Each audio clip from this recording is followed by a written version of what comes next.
मैं पहले हिमाचल प्रदेश के शिमला जिले के थियोग तहसील से श्रीमती कृष्णा वर्मा को आमंत्रित करती हूं कि वह माननीय प्रधानमंत्री जी के साथ बात करें। श्रीमती कृष्णा वर्मा। कृष्णा जी नमस्ते। नमस्ते जी। कृष्णा जी बताइए। सर मैं जिला शिमला के सरोग गांव की रहने वाली हूं सर, और मैं पिछले 20 सालों से हाई बीपी, शुगर और दिल की मरीज हूं सर।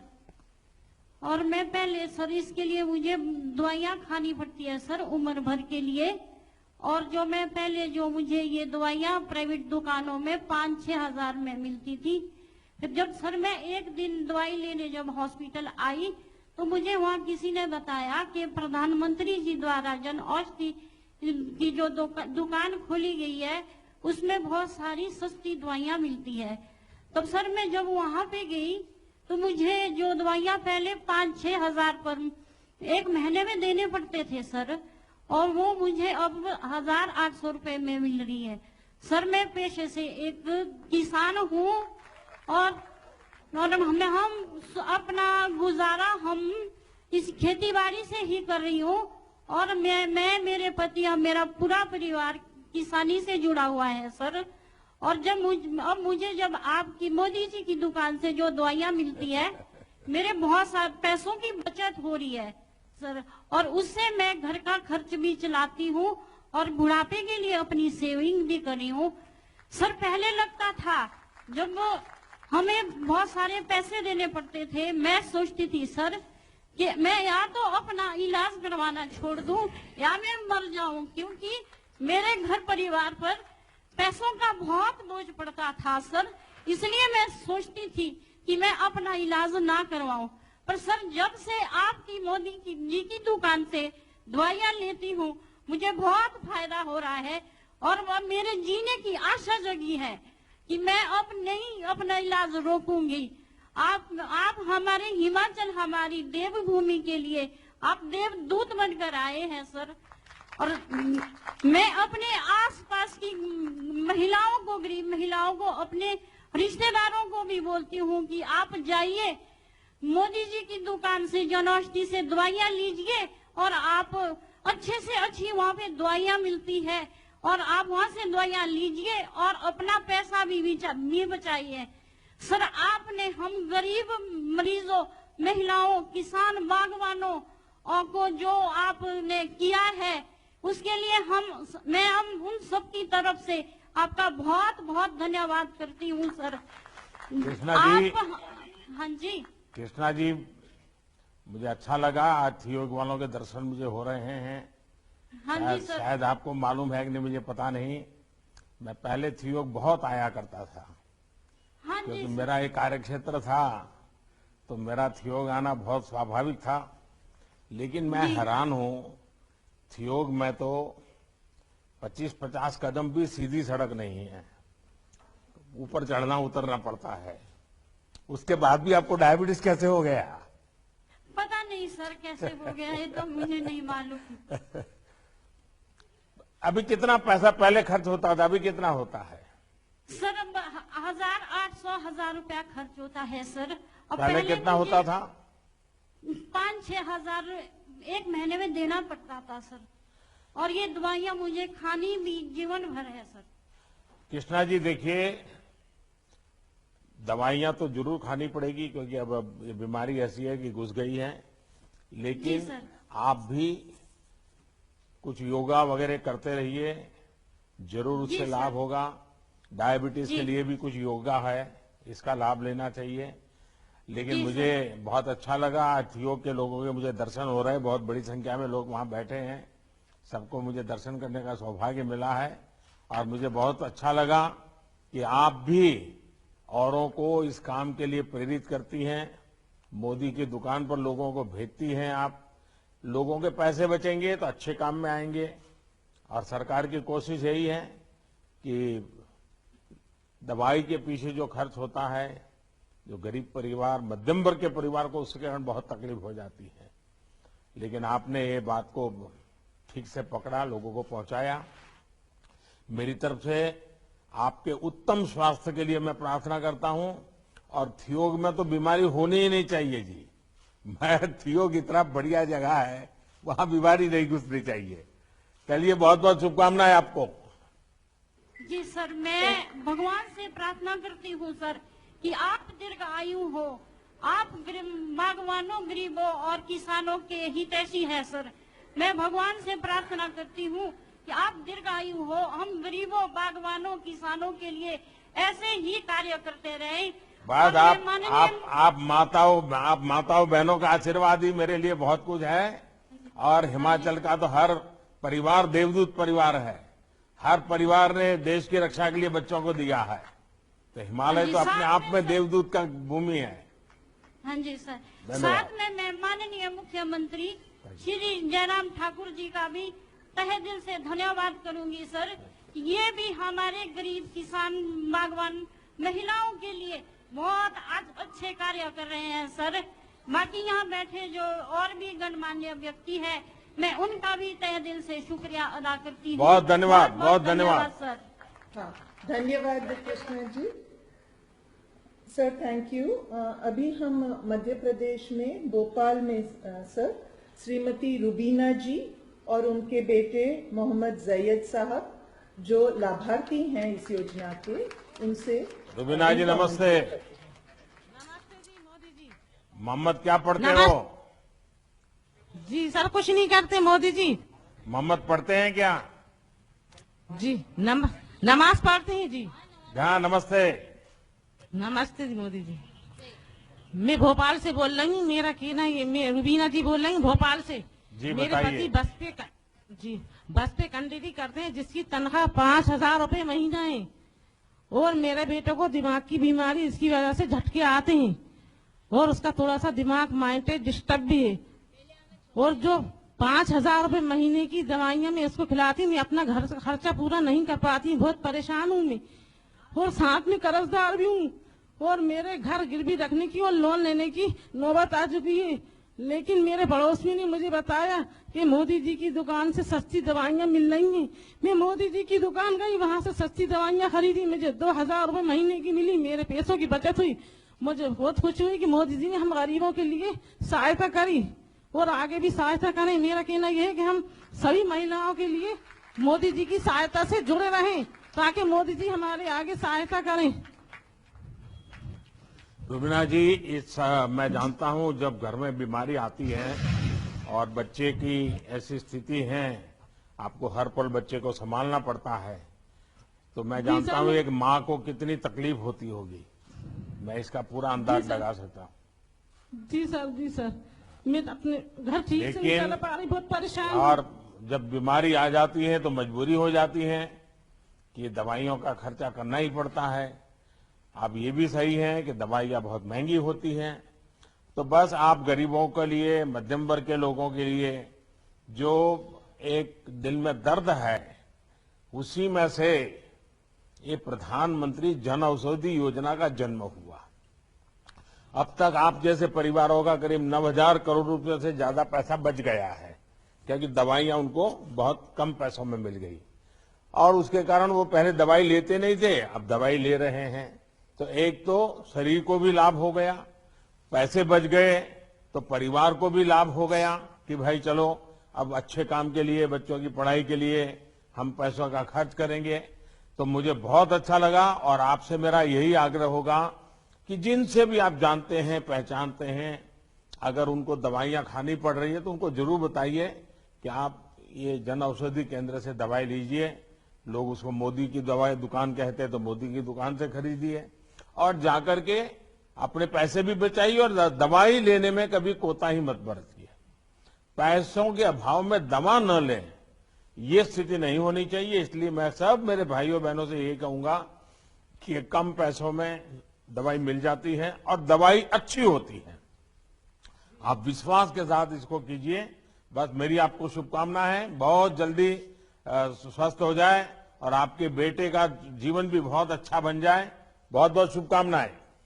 बहुत बहुत शुक्रिया आपको, बहुत बहुत शुक्रिया श्रीमती रुबीना जी। अब सर हम अहमदाबाद में प्रधानमंत्री भारतीय जन औषधि परियोजना के जन औषधि मित्र श्री राजू भाई बयानी और इनके टीम को आमंत्रित करते हैं सर। राजू भाई नमस्ते। नमस्ते मोदी साहब। नमस्ते नमस्ते। मेरा राजू नाम- बताइए।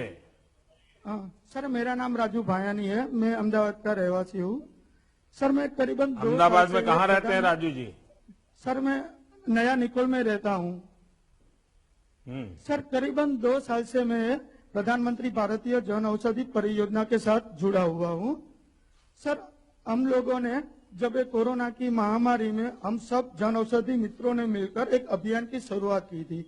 हम लोगों ने सर घर घर जाके हमारे जो मरीजों है, जो रेगुलर पेशेंट है बीपी डायबिटीज, उनको दवाइयां पहुंचाई है। सर उसके बारे में मैं थोड़ा 1-2 मिनट बोलना चाहता हूं। सर हमने देखा कि जैसे कोरोना की महामारी में लॉकडाउन आगे बढ़ता गया तो हमारे वहाँ मरीजों की संख्या बहुत कम आने लगी, क्योंकि सब लोगों को डर लगता था कोरोना का। जो बुजुर्ग थे उनको तो ज्यादा लगेगा। उस वक्त सर माहौल ही ऐसा था, हम सबको पता है। सर मेरे घर में भी एक हादसा हो गया, मेरे फादर की कोरोना की वजह से ही डेथ हो गई है। इसलिए उस समय सर हमें विचार आया कि मेरे साथ तो ये हुआ है मेरे परिवार में, तो किसी के परिवार में ऐसा ना हो, ऐसा कुछ हम कर सकते हैं। तब मैंने हमारे जो स्टोर ओनर है प्रदीप भाई, उनके साथ बात की और ये अभियान के बारे में बताया। तो उन्होंने बोला ये अच्छा काम है, हम करते हैं। तो हमारे ऊपरी अधिकारी के मिलकर सब हमने ये अभियान की शुरुआत की। तो हमारे पास जो डेटाबेस था उनसे हमने धीरे धीरे 2, 3, 4, 5 कस्टमर से बात की हमारे। तो उन लोगों ने बोला हाँ हमारे पास मेडिसिन तो नहीं है, लेकिन हमें क्या है अभी बाहर आने में बहुत डर लगता है, तो ऐसा कुछ हो सके तो हमारे लिए बहुत अच्छा होगा। तो सर हमने धीरे धीरे हमारे जन औषधि मित्रों के साथ मिलकर एक अभियान शुरू कर दिया। करीबन हमने सर अभी 8 से 10 हजार मरीजों को दवा पहुंचाई है। हमारे साथ एक पूरी अभी सर 250 लोगों की टीम है। और एक बात, जब हम दवा पहुंचाने जाते थे तो बुजुर्ग बोल रहे थे कि आप हमारे लिए मेडिसिन नहीं, ये मोदी जी की दुकान की आप मेडिसिन ला रहे हो। और सर वो लोग आशीर्वाद देते थे कि मोदी जी लंबी उम्र तक जिए और ऐसे योजना बना रहे और काम करते रहे। और सर धीरे धीरे हम ये हमारा अभियान पूरे अहमदाबाद में फैल गया। और एक बात कि हम एक बुजुर्ग ने तो हमें ऐसा बोला, सर मैं गया तो आप हनुमान जी के सेवक हमारे लिए संजीवनी लेके आ रहे हो। तो मैंने बोला सर कि आप ऐसा क्यों हमें बता रहे हो? तब बोला कि जब लक्ष्मण जी मूर्छित हुए थे तो उनके लिए हनुमान जी संजीवनी लेके आए थे और उनको जीवन दान मिला था।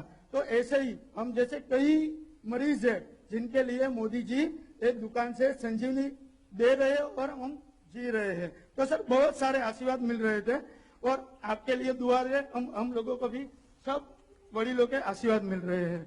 और सर लास्ट में मैं एक चीज बोलना चाहता हूँ कि हमने कभी सोचा भी नहीं था कि हमारे देश इतनी जल्दी एक टीका का आविष्कार कर देगा। सर 1 नहीं 2 नहीं 3 कंपनियों ने हमारे वहाँ टीका का आविष्कार कर दिया। और सर इतनी बड़ी जनसंख्या में आपके आगेवानी में अभी जो टीकाकरण हो रहा है, हम तीसरे स्टेज पर तो पहुंच गए, कई सारे बुजुर्ग को अभी टीकाकरण हो रहा है।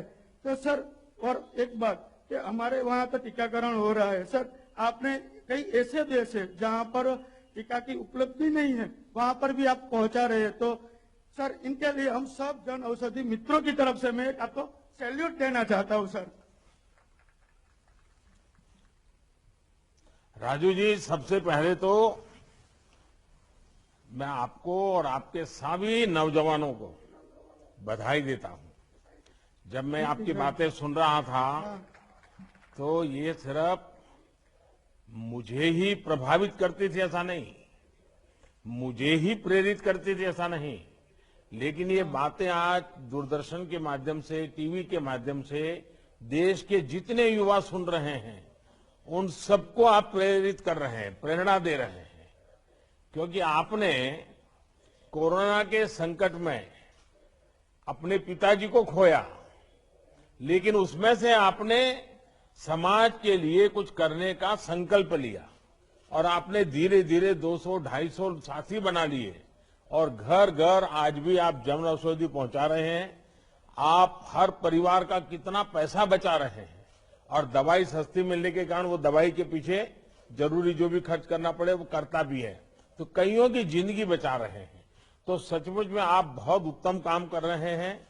मैं आपके इस रचनात्मक काम के लिए, और लोग जो कहते हैं ना कभी कभी कि हमारे देश के नौजवान तो बस हुड़दंगबाजी करते रहते हैं, आपने सिद्ध कर दिया है कि ऐसा नहीं है। हमारे देश के नौजवान अगर उनको सही रास्ता दिखाया जाए, सही काम उनके पास हो, तो अपना जीवन खपा देते हैं। और ये आपने करके दिखाया है, और देश में ऐसे कई नौजवान हैं वो करते रहते हैं, और वही हमारे देश की बड़ी ताकत है। और इसलिए मैं आपको बधाई। एक मैं छोटा काम बताऊंगा अब आपको, क्योंकि इतना बढ़िया काम करते हैं तो मन करता है कि आपको एक काम बता दूं। देखिए, जो सरकार के वैक्सीनेशन सेंटर है जहां टीका लगता है, आप वहां पर अपने साथियों की ड्यूटी लगाइए, और जो बुजुर्ग लोग हैं उनका वैक्सीन हो जाए, उनका जो फॉर्म वॉर्म भरना होता है वो भरना हो जाए, उनको बैठने की व्यवस्था हो जाए, पीने के पानी की व्यवस्था हो जाए। आप देखिए, आपको बहुत आशीर्वाद मिलेंगे। हाँ, सही तो करेंगे आप लोग? हाँ, सही में करेंगे सर। बहुत बहुत धन्यवाद। सही सर्वाध्यक्ष कर देंगे हम सर। बहुत धन्यवाद राजू, बहुत धन्यवाद। Thank you sir, thank you, thank you. Raju भाई आभार। अब सर हम दीव में मारुति नगर में श्री इरशाद अहमद रफीक भाई को आमंत्रित करते हैं कि वो आपसे बात करें। इरशाद नमस्ते। नमस्ते साहब जी। हाँ रफीक जी बताइए। कैसे हो साहब? मैं इरशाद रफीक भाई कुरैशी बोल रहा हूँ। दीव संचालक हूँ मोदी मेडिकल स्टोर। मैं आपको बताना चाहूँगा मेरे एक्सपीरियंस कि मुझे 3 महीने ही हुए हैं ये मोदी मेडिकल स्टार्ट किए हुए। तो मैं पहले एक छोटे से मेडिकल स्टोर में फार्मेसिस्ट की जॉब करता था, और मेरी तनख्वाह थी 8,000 रुपये ओनली। और पहले से ही मेरा ड्रीम था कि मैं मेडिकल स्टोर खोलूं, लेकिन मेडिकल स्टोर वो भी हो कि जिसमें सेवा भी कर सकूं। तो प्रधानमंत्री जन औषधि केंद्र से बढ़िया कोई ये मौका नहीं था कि जिसमें सेवा भी हो और कमाई भी हो। तो आज 3 महीने में मेरी आवक 3 गुना हो चुकी है जी, आपके आशीर्वाद से। रफीक, कितने लोग जन औषधि का फायदा उठाते हैं? अभी 1 महीने में मैं आपको बताऊं तो 14 से 1500 आदमी फायदा उठा रहे हैं, और ये यहाँ पे मोदी मेडिकल के नाम से ही फेमस हो चुका है सर। लेकिन और जो दवाई की दुकान वाले हैं वो अब आपको गुस्सा करते होंगे कि भाई हम तो दवाई पहले इतने बेचते हैं, तुम कहाँ से मोदी को ले आए? हम तुम इतनी सस्ती दवाई देते हो तो हमारा तो दुकान बंद हो जाएगा, लोग चिल्लाते होंगे। तो इसमें तो सर ये सेवा है, उनको सबको साथ देना चाहिए, सबका साथ सबका विकास है ये। तो देखिए, आपने अच्छा काम किया है, और आपने पढ़ाई फार्मेसी की और दुकान खुद की बनाने का मन कर गया, लेकिन फिर भी आपने सेवा भाव से दुकान चलाने वाले काम में जुड़ गए। तो आप तो एक प्रकार से मेरे बहुत अच्छे मजबूत सहयोगी बन गए हैं, क्योंकि जितने जन औषधि केंद्र चलाते हैं वे मुनाफे के लिए नहीं चलाते हैं। आज 7500 750 करीब 7500 जन औषधि केंद्र में जो लोग बैठे हैं वो एक प्रकार से समाज सेवा के मेरे सबसे बड़े साथी बन गए हैं। रफीक, आप भी उसमें से एक हैं। मेरा यही आग्रह रहेगा कि लोगों को ये बार बार बताते रहिए, जिनको इसका फायदा हो रहा है उनको कभी कभी महीने में 1 आध बार इकट्ठा कर लीजिए और किसी को बुलाइए, ताकि उनके स्वास्थ्य के लिए अच्छी अच्छी बातें बताएं, क्या खाना क्या न खाना, कितना समय सोना, कितना समय नहीं सोना। तो एक बहुत बड़ा दीव में तो क्रांति आ जाएगी, और दीव तो ऐसा है कि जो किसी भी चीज में क्रांति कर सकता है। जैसे आप लोगों ने सोलर एनर्जी में किया है, कितना बड़ा अद्भुत काम किया है। Yes sir. दुनिया में लोग कहते हैं नेट न्यूट्रल की बात, आपने दीव वालों ने तो जितनी बिजली चाहिए उससे ज्यादा सोलर की पैदा कर दी है। तो दीव वाले तो कमाल कर सकते हैं। तो मैं रफीक चाहूंगा कि बहुत लोगों को आप इससे जोड़िए। लोगों के पैसे बचेंगे, अच्छे काम के लिए लगेंगे और बहुत लाभ होगा। बहुत बहुत धन्यवाद आपको। मैं thank you Shri Ishwar ji. Sir, अब हम कर्नाटक में मंगलूर में डॉक्टर पद्मनाभ कामत, जो जन औषधि को बढ़ावा देते हैं, उनको आमंत्रित करते हैं। सर नमस्ते मोदी जी। नमस्ते डॉक्टर कामत। सर, मैंने ये जन औषधि का एक अभियान 3-4 साल से शुरू किया। उसको मैंने जन औषधि जनोपयोगी अभियान बोल के शुरू किया। मेरा एक ऑब्जर्वेशन था कि शाम के समय और रात के समय पहाड़ी जिलों में, दूर के जगह में अगर एक किसी का हार्ट अटैक होता है तो उनका ईसीजी करने में बहुत मुश्किलात होती थी। तो लोग दूर दूर से अस्पताल के लिए सफर करना पड़ता था। तो मैंने ये सोचा कि जनऔषधि तो रात के 10-11 बजे तक खुला रहता है, गांव का जिले में है, देश का बहुत जगह पे है। तो हमने एक अभियान चलाया 3 साल पहले। वो अभियान से हमने जनऔषधि में ईसीजी मशीन लगवाया। सर, आरंभ में बहुत लोगों ने मेरा निंदा की। सर, धीरे धीरे निंदकों की संख्या भी कम हो गई और उनका बोलती भी बंद हो गई। सर, उन्होंने बोला ये पागल है, हार्ट का डॉक्टर है, क्यों जनऔषधि के साथ मिला हुआ है। मैंने बोला मैं जनऔषधि से इसलिए मिला हूं, मेरे को लोगों की परेशानी मालूम है। और मैं बोलना चाहता हूं सर, जो हमने एक ईसीजी मशीन से 2018 में एक अभियान शुरू किया कायाकल्प बोल के, अभी हमने 6 जिले में सभी जनऔषधि केंद्र में 20 जगह जहां बहुत फुटफॉल्स रहता है, जहां जनऔषधि केंद्र का हमको सहकार है, और वहां ईसीजी मशीन लगवा के उनको ट्रेन करके उनको हमने ईसीजी करने में मदद की। सर, अभी उसका वो फलानुभवी बहुत लोग हैं और मैं गर्व से कह सकता हूं सर कि ये 100 से ज्यादा हार्ट अटैक हमने डिटेक्ट किया है और बहुत ही जान बचाई है। सर, इस साल का 2 थीम है, सेवा भी और रोजगार भी। मैं भी उसका भागी हूं सर। मेरे को इस साल का थीम पता नहीं था। 2 साल पहले एक युवक मेरे से आके बात किया। वो बोला मेरे को रोजगार नहीं है, मैं मेडिकल शॉप चला रहा था, मैं बर्बाद हो गया, मेरे पास अभी पैसा नहीं है। मैंने अपने हाथ से उसको पैसा देके एक जनऔषधि खुलवाया मंगलोर में, और मेरे को गर्व है सर, अभी 2 साल में वो जनऔषधि अभी टॉप है हमारे डिस्ट्रिक्ट में। उसका जनऔषधि में भी हमने ईसीजी मशीन लगवाया है सर।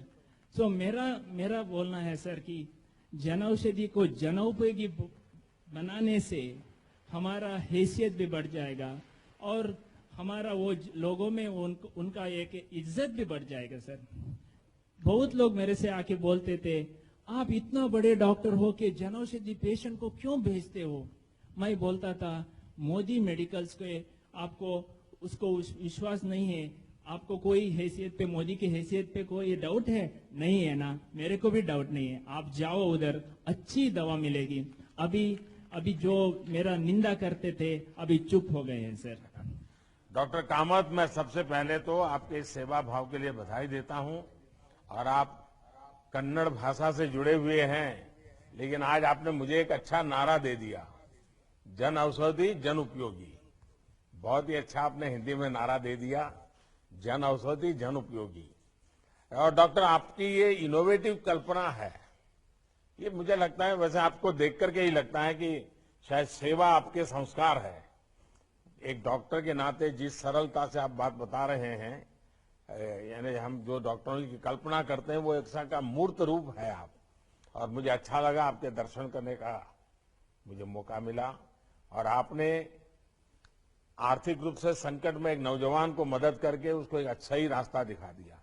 और ये ईसीजी वाला आपका प्रयोग है, वो तो वाकई में मानता हूं, जो जन औषधि केंद्र के लोग आज सुन रहे हैं उनको भी ऐसे नए नए आइडियाज आएंगे और वे भी कुछ डॉक्टरों की मदद से जन औषधि केंद्र को एक प्रकार से जन उपयोगी बना देंगे। मैं आपको बहुत बधाई देता हूं, बहुत शुभकामनाएं देता हूं। धन्यवाद सर, धन्यवाद। Thank you sir. भारतीय जन औषधि परियोजना के परिवार के कुछ सदस्यों के साथ सीधी चर्चा करने के लिए ऑनरेबल प्राइम मिनिस्टर सर का धन्यवाद। अब सर हम आदरणीय प्रधानमंत्री श्री नरेंद्र मोदी जी के उपस्थिति में विभिन्न श्रेणियों में परियोजना में जिन्होंने काम किया है, प्रशंसनीय प्रयास किया है, उन विजेताओं को माननीय मंत्री श्री गौड़ा जी के हस्तक अवार्ड्स प्रदान करना चाहते हैं। माननीय मंत्री जी की प्रधानमंत्री जी की अनुमति हो तो आगे बढ़े। Thank you sir. प्रथम पुरस्कार जन औषधि चिकित्सक उन डॉक्टर्स के लिए स्थापित किया गया है जो जेनेरिक दवाइयों को बढ़ावा देते हैं और मरीजों को भी जेनेरिक दवाई लेने के लिए प्रेरित करते हैं। This award is presented to doctor Padmanabh Kamath, professor and head of department at MC hospital, Mangaluru.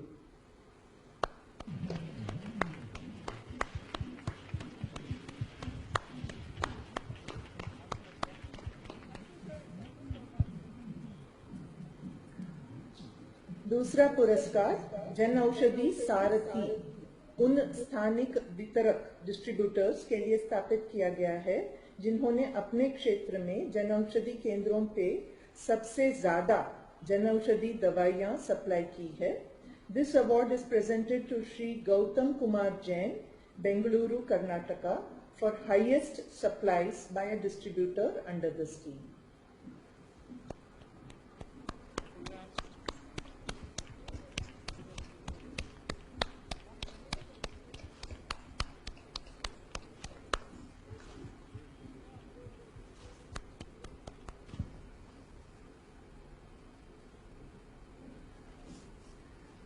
तीसरा पुरस्कार जन औषधि ज्योति उन औषधि केंद्र संचालकों के लिए स्थापित किया गया है जिन्हें महिला उद्यमी चला रही हैं केंद्र को और सबसे ज्यादा बिक्री भी कर रही हैं।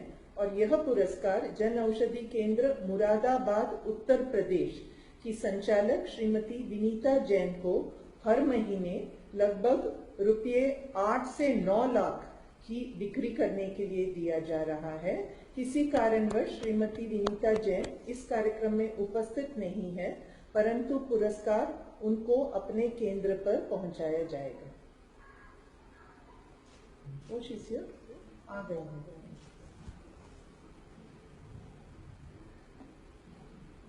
परियोजना परिवार के सदस्यों को पुरस्कार से प्रेरित करने के लिए आपका बहुत बहुत धन्यवाद।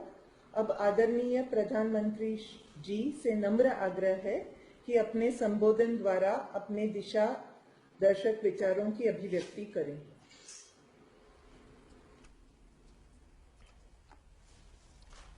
नमस्कार।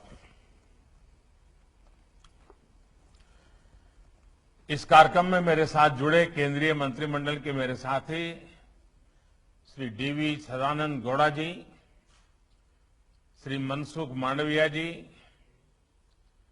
श्री अनुराग ठाकुर जी, हिमाचल प्रदेश के मुख्यमंत्री श्री जयराम ठाकुर जी, मेघालय के मुख्यमंत्री श्री कोनार्ड के सांगमा जी, डिप्टी CM श्री प्रेस्टोम तिनसोंग जी, गुजरात के डिप्टी CM भाई नितिन पटेल जी, देश भर से जुड़े जन औषधि केंद्र संचालक, लाभार्थी महोदय, चिकित्सक और मेरे भाई और बहनों, जन औषधि चिकित्सक, जन औषधि ज्योति और जन औषधि सारथी, ये 3 प्रकार के महत्वपूर्ण अवार्ड प्राप्त करने वाले, सम्मान पाने वाले मैं सभी साथियों को बहुत बहुत बधाई देता हूं।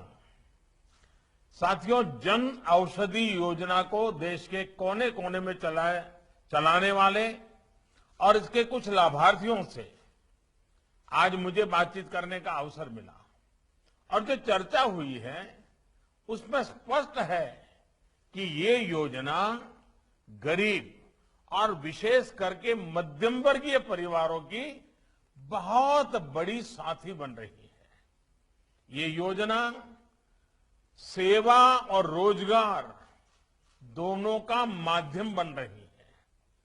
जन औषधि केंद्रों में सस्ती दवाई के साथ साथ युवाओं को आय के साधन भी मिल रहे हैं। विशेष रूप से हमारी बहनों को, हमारी बेटियों को जब सिर्फ 2.5 रुपये में सैनिटरी पैड्स उपलब्ध कराए जाते हैं तो इससे उनके स्वास्थ्य उस पर एक सकारात्मक असर पड़ता है। अब तक 11 करोड़ से ज्यादा सैनिटरी नैपकिन्स इन केंद्रों पर बिक चुके हैं। इसी तरह जन औषधि जननी इस अभियान के तहत गर्भवती महिलाओं के लिए जरूरी पोषण और सप्लीमेंट्स भी अब जन औषधि केंद्रों पर उपलब्ध कराए जा रहे हैं। इतना ही नहीं, 1000 से ज्यादा जन औषधि केंद्र तो ऐसे हैं जिन्हें महिलाएं ही चला रही है। यानी जन औषधि योजना बेटियों की आत्मनिर्भरता को भी बल दे रही है। भाई और बहनों, इस योजना से पहाड़ी क्षेत्रों में, नॉर्थ ईस्ट में, जनजातीय क्षेत्रों में रहने वाले देशवासियों तक सस्ती दवा देने में भी मदद मिल रही है। आज भी जब 7,500वें केंद्र का 75वें केंद्र का लोकार्पण किया गया है तो वो शिलांग में हुआ है। इससे स्पष्ट है कि नॉर्थ ईस्ट में जन औषधि केंद्रों का कितना विस्तार हो रहा है।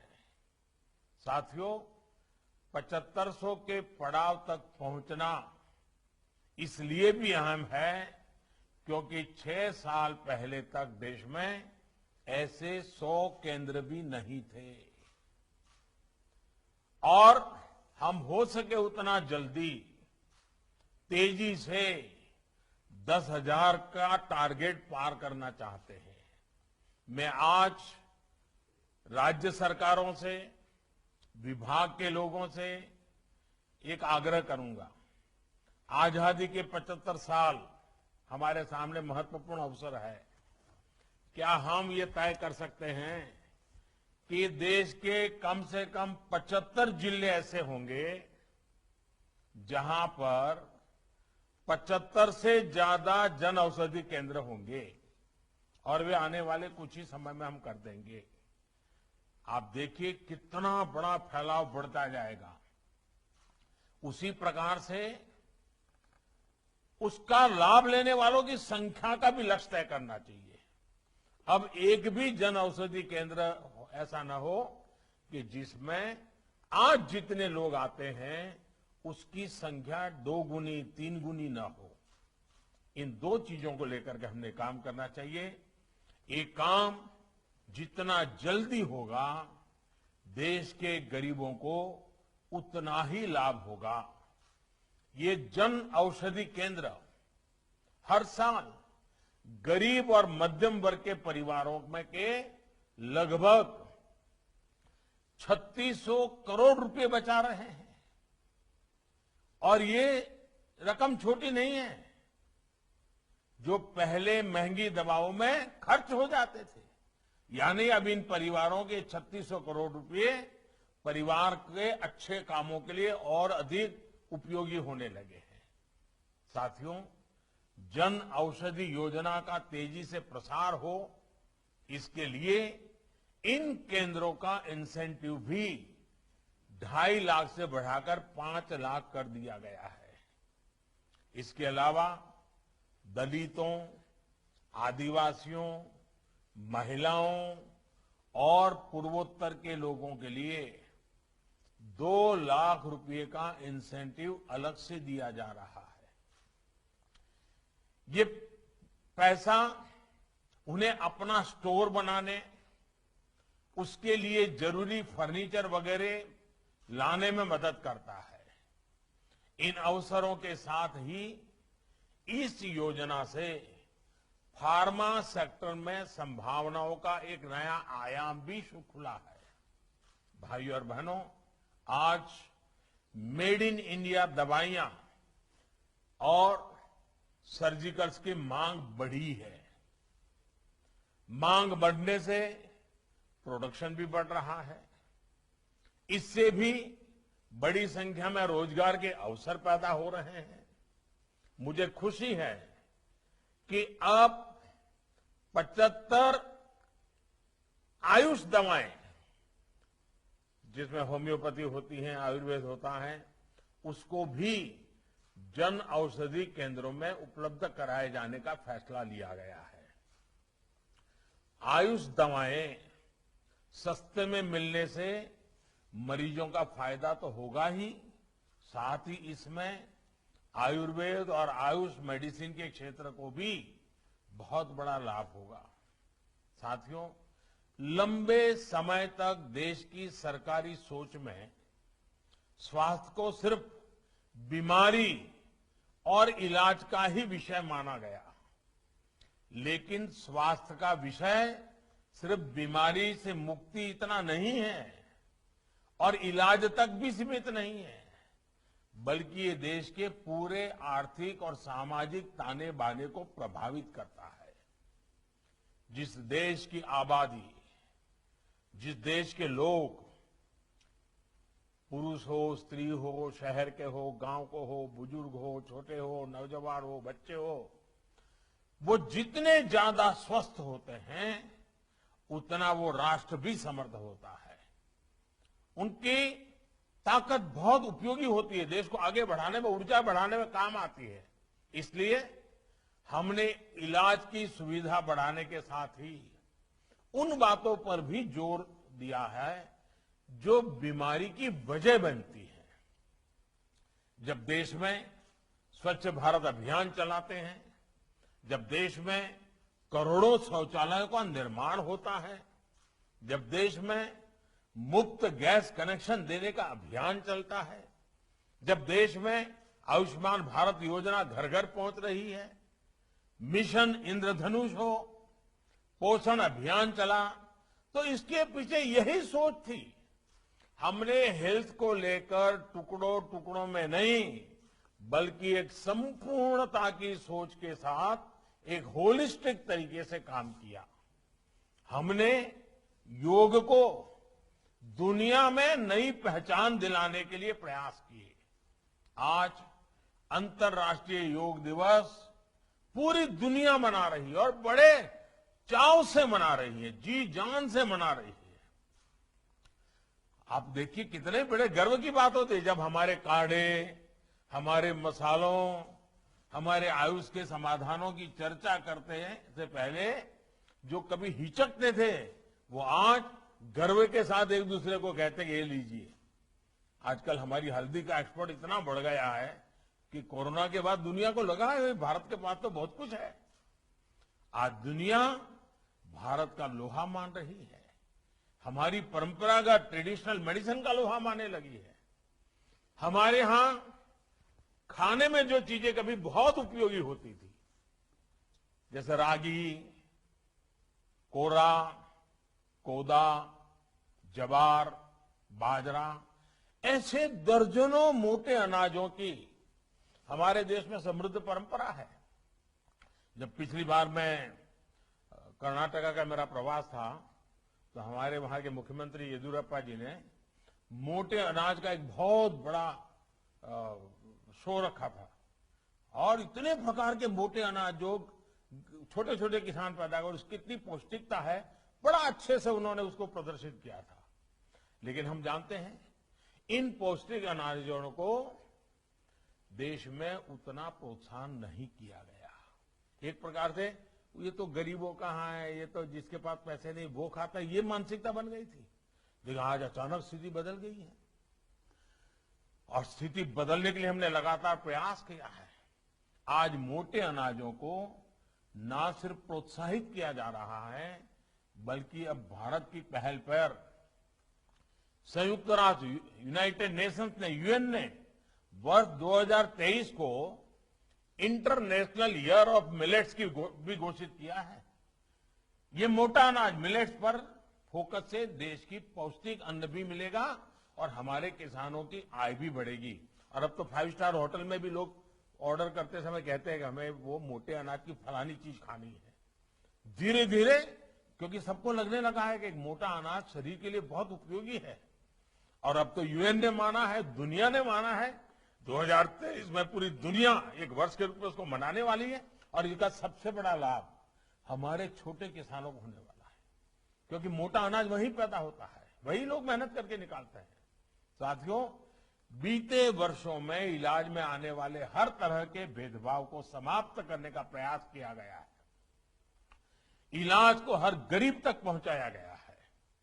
जरूरी दवाओं को, चाहे हार्ट स्टेंट की बात हो, नी सर्जरी से जुड़े उपकरणों की बात हो, उस कीमतों को कई गुना कम कर दिया गया है।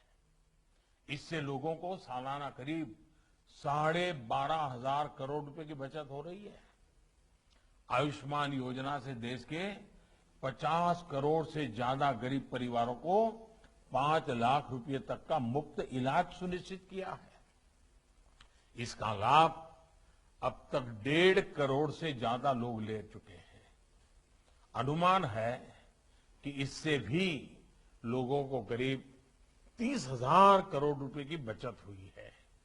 यानी जन औषधि, आयुष्मान, स्टेंट और अन्य उपकरणों की कीमत घटने से हो रही बचत को अगर हम जोड़ें, सिर्फ स्वास्थ्य से जुड़ी हुई बातों की मैं बात कर रहा हूं, तो आज मध्यम वर्ग का, सामान्य परिवार का करीब करीब 50,000 करोड़ रुपया हर साल बच रहा है।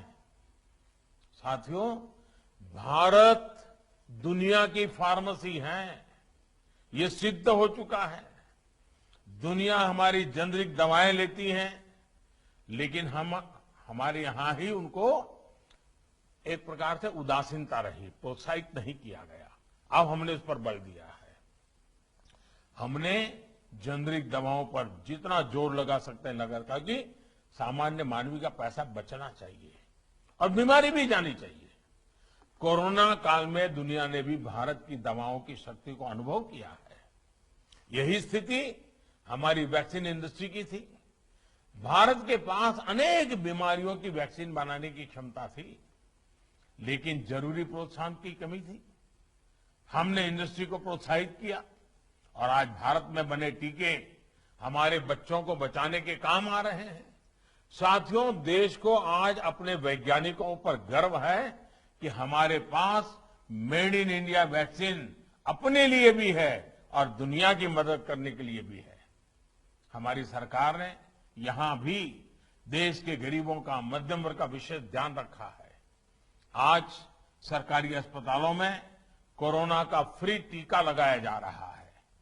प्राइवेट अस्पतालों में दुनिया में सबसे सस्ता, यानी सिर्फ 250 रुपये का टीका लगाया जा रहा है। हर दिन लाखों साथियों को भारत का अपना टीका लग रहा है। नंबर आने पर मैं भी अपनी पहली डोज लगवा चुका हूं। साथियों, देश में सस्ता और प्रभावी इलाज होने के साथ साथ पर्याप्त मेडिकल स्टाफ की उपलब्धता भी उतनी ही आवश्यक है। इसलिए हमने गांव के अस्पतालों से लेकर के मेडिकल कॉलेज और एम्स जैसे संस्थानों तक एक इंटीग्रेटेड अप्रोच के साथ काम शुरू किया है। गांवों में 1.5 lakh health and wellness centre बनाए जा रहे हैं, जिनमें से 50,000 से ज्यादा सेवा देना शुरू भी कर चुके हैं। ये सिर्फ खांसी बुखार के सेंटर नहीं है, बल्कि यहां गंभीर बीमारियों के परीक्षण की सुविधाएं देने का प्रयास है। पहले जिन छोटे छोटे टेस्ट को कराने के लिए शहरों तक पहुंचना पड़ता था, वो टेस्ट अब in health and wellness centre पर उपलब्ध हो रहे हैं। साथियों, इस वर्ष के बजट में स्वास्थ्य के लिए अभूतपूर्व बढ़ोतरी की गई है और स्वास्थ्य के संपूर्ण समाधानों के लिए प्रधानमंत्री आत्मनिर्भर स्वास्थ्य योजना की घोषणा की गई है। हर जिले में जांच केंद्र, 600 से ज्यादा जिलों में क्रिटिकल केयर अस्पताल जैसे अनेक प्रावधान किए गए हैं। आने वाले समय में कोरोना जैसी महामारी हमें इतना परेशान ना करें, इसके लिए देश के हेल्थ इंफ्रास्ट्रक्चर में सुधार के अभियान को गति दी जा रही है। हर 3 लोकसभा केंद्रों के बीच एक मेडिकल कॉलेज बनाने पर काम चल रहा है। बीते 6 सालों में करीब 180 नए मेडिकल कॉलेज स्थापित किए गए हैं। 2014 से पहले जहां देश में लगभग 55,000 एमबीबीएस सीटें थी, वहीं 6 साल के दौरान इसमें 30,000 से ज्यादा की वृद्धि की जा चुकी है। इसी तरह पीजी सीटें भी जो 30,000 हुआ करती थी, उनमें 24,000 ज्यादा नई सीटें जोड़ी जा चुकी है। साथियों, हमारे शास्त्रों में कहा गया है, न आत्मार्थम नापि कामार्थम अद्भुत दयाम प्रति, अर्थात औषधियों का, चिकित्सा का ये विज्ञान जीव मात्र के प्रति करुणा के लिए है। इसी भाव के साथ आज सरकार की कोशिश ये है कि मेडिकल साइंस के लाभ से कोई भी वंचित न रहे। इलाज सस्ता हो, इलाज सुलभ हो, इलाज सर्वजन के लिए हो, इसी सोच के साथ आज नीतियां और कार्यक्रम बनाए जा रहे हैं। प्रधानमंत्री जन औषधि परियोजना का नेटवर्क तेजी से फैले, ज्यादा से ज्यादा लोगों तक पहुंचे, इसी कामना के साथ मैं आप सभी का बहुत बहुत आभार व्यक्त करता हूं। और जिन परिवारों में बीमारी है, जिन्होंने जन औषधि का लाभ लिया है, उनसे मैं कहूंगा कि आप भी अधिकतम लोगों को जन औषधि का लाभ लेने के लिए प्रेरित करें। हर दिन लोगों को समझाइए। आप ही इस बात को फैलाकर उसकी मदद कीजिए, उसकी सेवा कीजिए और आप स्वस्थ रहे। दवाई के साथ साथ जीवन में कुछ अनुशासन का पालन भी बीमारी में बहुत जरूरी होता है, उस पर पूरा ध्यान दीजिए। मुझे आपके स्वास्थ्य की हमेशा कामना रहेगी। मैं चाहूंगा मेरा देश का हर नागरिक, क्योंकि आप मेरे परिवार के सदस्य हैं, आप ही मेरा परिवार है, आपकी बीमारी यानी मेरे परिवार की बीमारी है, और इसलिए मैं चाहता हूं मेरे देश के सभी नागरिक स्वस्थ रहें। उसके लिए स्वच्छता की जरूरत है, वहां स्वच्छता रखें। भोजन में नियमों का पालन करना है, भोजन में नियम का पालन करें। जहां योग की आवश्यकता है, योग करें, थोड़ा बहुत एक्सरसाइज करें, कोई फिट इंडिया मूवमेंट से जुड़े, कुछ न कुछ हम शरीर के लिए करते रहें।